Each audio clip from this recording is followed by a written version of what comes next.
Hello everyone, বহুত দিন মই বাহিৰত ফাষ্ট ফুড খোৱা নাই আৰু সেইকাৰণে আজি ভাবিলোঁ যে ঘৰতে আলু চপ বনাওঁ মোৰ ষ্টাইলত আৰু আপোনালোকৰ লগত শ্বেয়াৰ কৰোঁ মই কেনেদৰে বনাওঁ।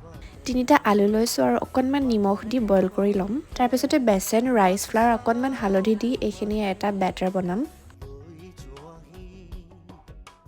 আলুখিনি বইল হোৱাৰ পিছত এনেদৰে বাকলিখিনি আঁতৰাই ল'ম। তাৰপিছতে ইয়াত পিঁয়াজ, কেঁচা ধনিয়া, কেঁচা জলকীয়া, আদা নহৰু অকণমান, ধনিয়া পাউডাৰ, কাশ্মীৰী ৰেড চিলি, অকণমান জালুকৰ গুড়ি আৰু নিমখ, অকণমান ভিনেগাৰ দি এই গোটেইখিনি মিক্স কৰি ল'লোঁ আৰু তাৰপিছতে এনেদৰে আমি শ্বেপ দি ল'ম।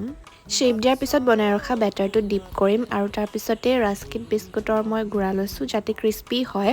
আপোনালোকে ব্ৰেড ক্ৰাম্বছো ল'ব পাৰে আৰু এতিয়া দিছোঁ তেলত। এয়া দেখিছেনে কিমান ধুনীয়াকৈ ফ্ৰাই হৈ ক্ৰিস্পি হৈছে আৰু কালাৰটো বহুত ধুনীয়া হৈছে। এয়া হৈ গ'ল আমাৰ আলু চপ ৰেডি।